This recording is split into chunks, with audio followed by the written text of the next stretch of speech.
You haven't had reply to all your applications yet, love. Something might still turn up. We did warn you, you know, it wouldn't be easy getting a job. Wonder what the odds are? Oh, 50 to 1. Well, that means if I write 50 letters, I should at least get one interview. That's the way, love. Keep at it. Must be great to have loads of money. I wouldn't know. I mean, not just to spend it, but to find out what you do best. Who knows? I could be the country's best skier, best racing driver, best clay pigeon shooter, or even best lacrosse player. Lacrosse? I bet you don't even know what it is.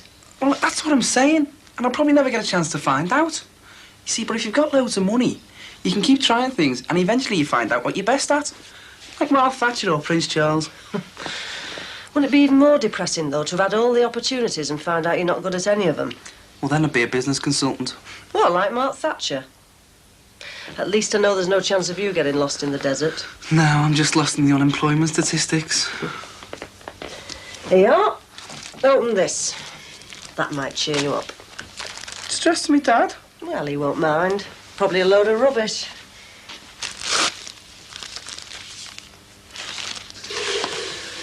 Our computer has selected you, Robert Grant of Brookside Close, for a unique opportunity to enter our grand prize draw. In the near future, you, Robert Grant, could be driving a new Rover 3.5 saloon down Brookside Close on your way to a holiday in the Caribbean. What do you think, Mum? I don't know, love. I'll think it over while I make the chips. You, Robert Grant, could be the envy of all your friends. What's tickled you, Mr. Collins? I, Paul Collins, could be driving down Brookside Close in a new Rover to a holiday in the Caribbean in the very near future. Sounds smashing. What do you have to do? Oh, join a book club and win the draw.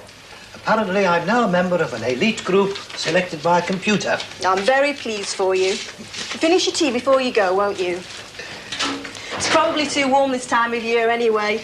I'd settle for a quiet weekend with my feet up. Yeah, me too. Collins? P1046. OK, Martin, I'll get in touch with maintenance. Bye. Blasted pump coupling's gone again. There always seems to be something last thing on a Friday. Hardly last thing, Lisa. There's nearly an hour and a half to go yet. Hello? Collins here. Chemical supplies. Don't see why I have to get dressed up. You're not getting dressed up, just smartened up, that's all. He's my solicitor, not a fashion expert. Oh, stop moaning and get it on. He's going to be here in a minute. Have you thought of any questions you need to ask him? Can't think of anything. Well, there's the cost. Not that we can do anything about that. I just want to make sure we've got enough put by.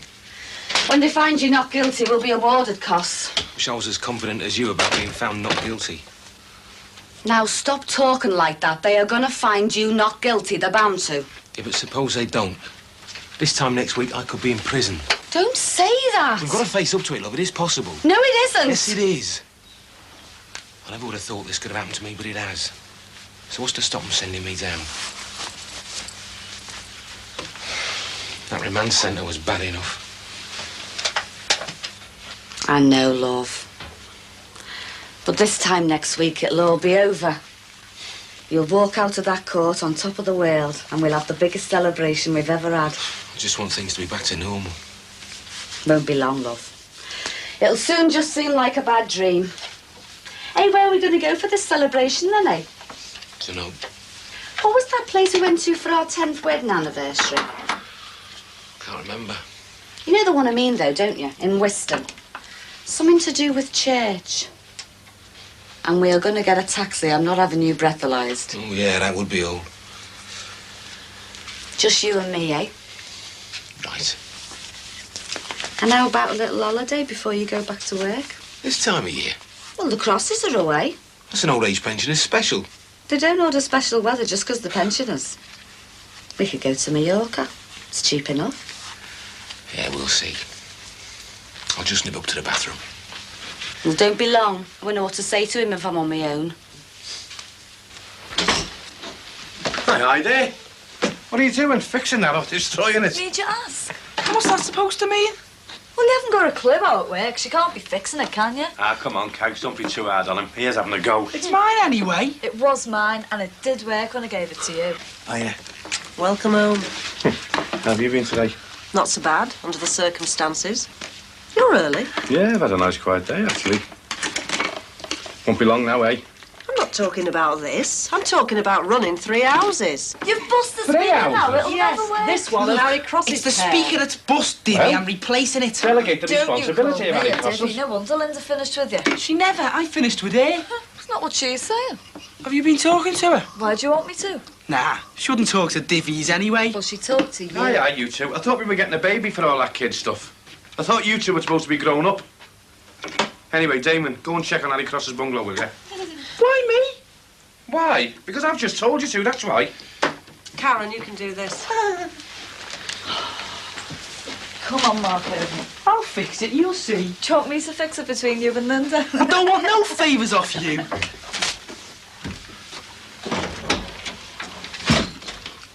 He's got a right knack on, hasn't he? He's had answers to his letters. All rejections. Not even an interview. Not even a hint of one. Well, I told him it was going to be tough. It's not helping him now, is it? Couldn't you get him fixed up? Well, don't you think I would if I could? Well, there must be one employer who wants to get in with his union. Aye, Shane. That's corruption, that. Oh, I didn't mean it like that. But there must be somebody out there with a job waiting. I'll see what I can do. I thought you'd be lucky to get somebody so late on a Friday. It wasn't late when I first asked them. Anyway, what's a Friday got to do with it? It's just traditional, I suppose. No wonder the country's in a state. Oh, hello, Lisa. Hello, Mike. How's your love life, then? Oh, it's a bit quiet at the moment. Oh, wish I were 20 years younger. 20 years? You'd still be old enough to be my dad. Oh, thank you very much. You don't know what you're missing. I've had enough girlfriends to build a handrail around the Isle of Man. I bet you can't remember that far back. Excuse me interrupting this little discussion. Would you happen to be the fitter I sent for over half an hour ago? Mike Dickinson at your service. Well, as soon as you've signed this. This is time from when I first asked for you. Well, I've been getting my tools together, haven't I? P1046 sulfuric acid pump. The coupling's gone. You've had the guard off and checked that, have you? No, Martin, the foreman, told me. Oh, he's been doing the spanners, has he? Nobody's touched the pump. So how do you know it's the coupling? Well, the motor's turning, but the drive to the pump shaft isn't. So it could be a broken shaft. Well, I would have thought that was hardly likely. You've had a lot of experience of this type of pump, have you? No, not a lot. Do you know how long I've been in this job? No. 38 years. Long enough to always expect the unexpected. Well, I wonder if you'd mind continuing your career long enough to mend this pump. We've an important consignment we've got to get out by lunchtime tomorrow. I'll be delighted. Good. As long as you've had it electrically isolated. If you see Martin, the foreman, before you start, he'll give you a permit to work certificate. Which requires an electrician's certificate to prove that it has been isolated. That means bringing somebody else across from the main factory. Unless you've got a qualified electrician on site. I haven't. Well then.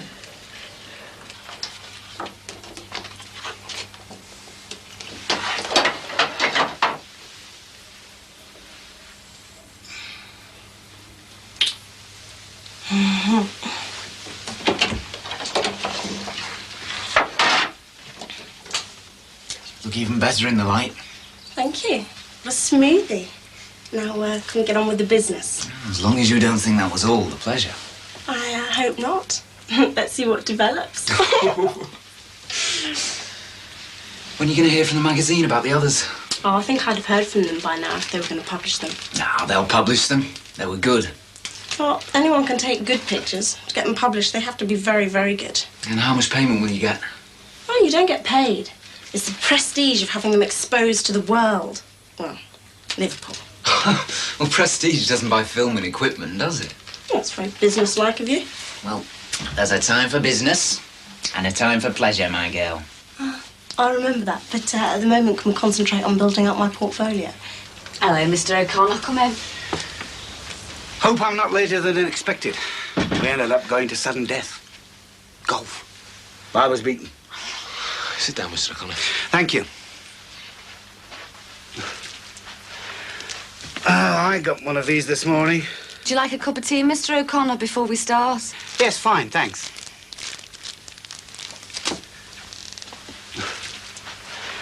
Don't worry, Mr. Jackson. Everything's going to be fine.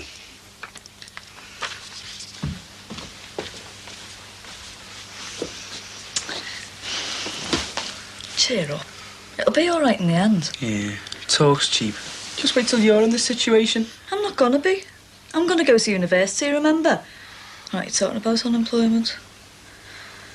You going to that one you looked at last week? I might do. I like Newcastle. They seem nice, friendly people. At least somebody's happy. You're doing no good moping about. What else can I do? I mean, I've written to firms for interviews. But why are you hanging round the house? Because there's nowhere else to go. But you always found somewhere to go when you were bunking off school. Yeah, kid stuff. Only trying to be helpful. Find us a job then. Look, it's 19% youth unemployment on Merseyside. I could be the world's best paper hanger and decorator, but no one will ever know it. Ring her up, Damon. Who? Linda, I know you. This is really the cause of all this. No, it's not. I'm not bothered about her. Oh, not much. Look, at least it's something you don't have to rely on anyone else for. All you have to do is ring her. She might not want to speak. No. Why? Because I don't want to. But why if you still want to see her? Because. Because what? Because she might knock me back again. That's why.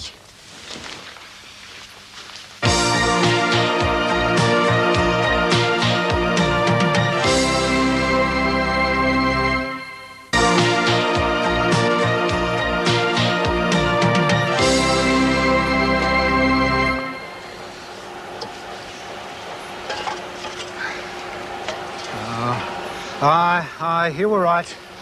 The coupling? Yeah. So, it shouldn't take long then. Oh, about 10 minutes, all being well. Excellent, Mike. If I have one with me. What? You mean you haven't brought one across? That's right. I told you it was the coupling. Yeah, and a very good guess as it turned out. But only a guess. Why didn't you bring a spare? Because I've had a lot of experience. If I'd listened to all the non-engineers who've diagnosed problems for me, I'd be running around with a mule train full of equipment. But it was obviously the coupling. No. Obvious to someone whose knowledge was limited to only knowing about a coupling. It could have been the key on the engine shaft that slipped out, or the key pump side, or either of the metal coupling shit, or even a broken pump shaft. Now, I can't be carrying all that stuff around with me. Besides, I should have a mate. But I've bent the rules on that one, as this is an emergency. So, it means you've got to trail all the way back to your stores to fetch a new one? No. I'll get one of the lads to bring one over. In the meantime, I'll be stripping this down. Yeah, can I use your phone? Yes, come on. Right. Now, about the security man. You mean the one who thought the goods was more important than our lives? That one. Let's just go over your conversations with him again. Why? Because he's been called as a witness for the prosecution. That's ridiculous. Well, nevertheless, what did you talk to him about? I was very angry with him over his attitude. Like I say, he was more interested in saving the goods than us working safe. You had an angry exchange. Not as angry as when he insisted on searching us after we'd saved his precious goods. Try and remember exactly what you said to him. Well, the gist of it was that he deserved to have the lock pinched and we wouldn't have to risk our lives again. Oh, George. It was in the heat of the moment, love, literally. I was very angry with him over his attitude. Yes. During the fire, did you have any particular access to rooms containing plans, alarm systems, that sort of thing? No. Well, that's a good thing, isn't it? It helps. Well, it may not. Why's that? I'm very familiar with the layout of the place. We'd been there a few weeks previous with an appliance. You see, it's standard practice to check out potential hazards, and if you are called out to an emergency, you know the best places to park and the most vulnerable parts of the building. We do it all the time. I see. We don't just slide down poles and play snooker, you know. I'm sure Mr. O'Connor knows that, George. Quite. So, you were well acquainted with the interior of the warehouse? Yeah, but I'm well acquainted with a lot of other places that have far more valuable goods. For instance, there's a jeweller's in Kensington. You wouldn't believe how easy it'd be. I've never told anybody, though. Doesn't that go in his favour?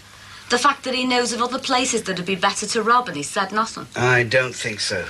Oh, I understand you, Mrs. Jackson. But the prosecution would probably say, should a man go free of murder because he hadn't murdered more deserving cases? Well, it's not the same. Mr. O'Connor knows what he means. Let's just go through your conversations with him again. Again? Well, you're in court next week. We want to try and anticipate every question. I don't think they look any better in the daylight. I think they're terrific. So are you. Just keep your feet on the ground and come tell me honestly what you think of these. Well, look, if the magazine doesn't pay you for these, why not sell them?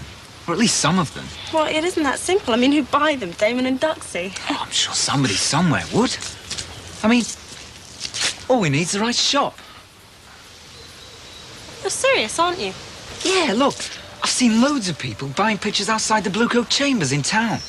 There's loads of people selling there on Saturday morning. Why don't we try there? Do you know, Harry Cross could see me driving down the close in a brand new Rover. Oh, for a holiday in the Caribbean? Yeah. You didn't open it, did you? Didn't have to, same as one we got. Well, apart from the post, son, what else did he want sorting out? He hasn't half got a cheek. He's expecting us to spy on his lodgers. Not spy, just take an interest. And it's not the post, it's them free papers that get left in the letterboxes. That's what's worrying him. Anyway, what do you like them nurses? They seem all right. He's a bit of a potato spiv, though. Probably trying to make a few extra bob to supplement his wages. Wonder if he wants any help. Wouldn't mind doing that, selling spuds door to door. It's hardly a career. It's better than the one I've got. You could make a career of getting under back. Oh, is there a chance it might be back on again? You've got a mouth like a JCB bucket, you, Karen. Do you mind? We're eating. Charming. I got them back together and that's all the thanks I get. When are you seeing her then? Tomorrow. Oh, that'll cheer you up. She's a nice girl. I should do something like those competition letters. What, win Damon Grant for a day? Can't see you taking over the pools. No, flood the market, I mean. Those people must know what they're doing. Sending out millions of letters to you, saying how privileged you are to be able to join a select group. You're right, love. I mean, them firms aren't going to do it for the fun of it, are they? Bet thousands of people join the book club for that reason. What are you getting at? Look, I wrote off hundreds of individual letters to companies asking for a job. It took me ages. What I need is one to just send away and fill in where I'm sending it to. It's got to be handwritten. Companies insist on it. Why? Well, to prove you can write, you could have got somebody to do it for you. How do you know, anyway? Because they told us in school. They might have told you if you'd ever bothered going. All right. You think you could run him some copies off, love? Yeah, I don't see why not. I can get them done in Blu-ray, then people will think it's Biro. The wonders of technology. Now, listen, no technologies cost a lot of people their jobs, but this way it'll help you to find one.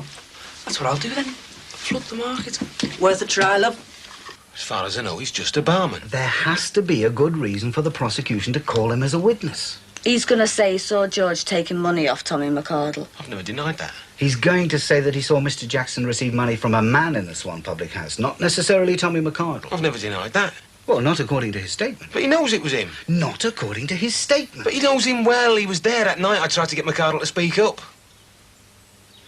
Have you been in touch with McCardle again since I advised you against it? There was nothing else I could do. What difference does it make if the police can't put anything on McCardle? When did this meeting take place? About 6 weeks ago. It was hardly a meeting. More like a beating. You were physically assaulted? Yes.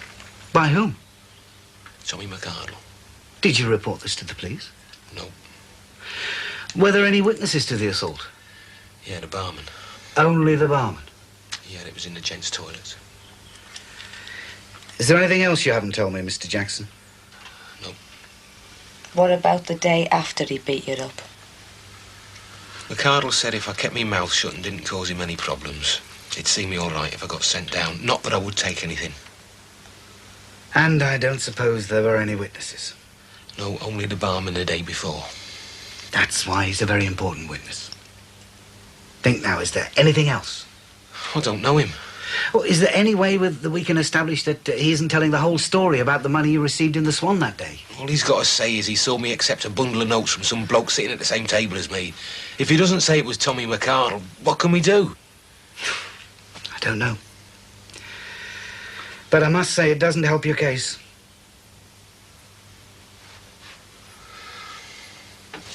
Well, Mike, how's it going?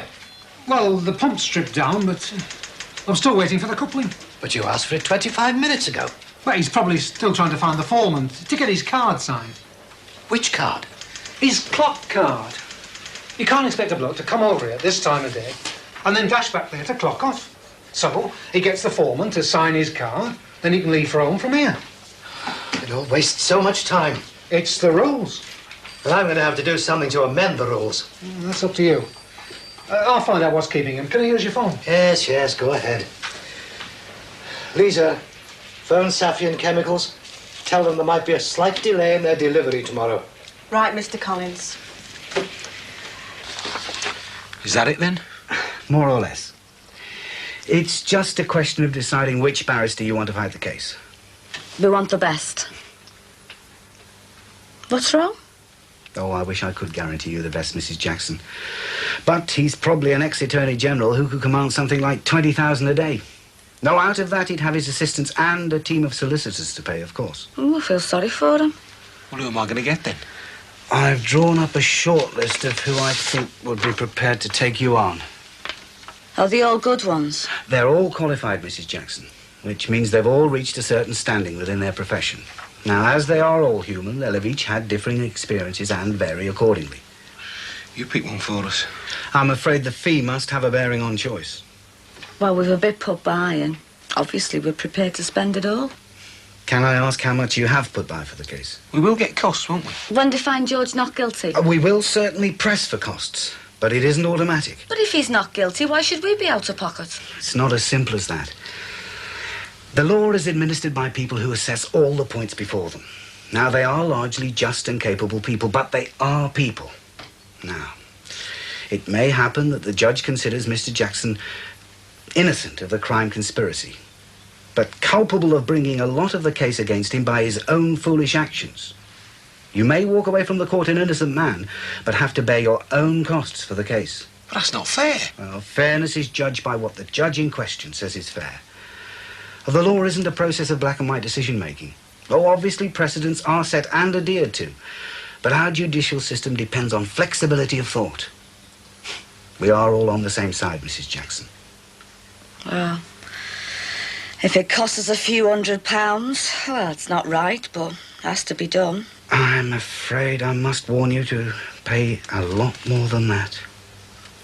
We're not going for the ex-attorney general. The fee for the most inexperienced man on my list is likely to run into a couple of £1,000s. And while the thought of not being granted costs is an unpleasant one, you must bear it in mind. It could cost you a lot of money.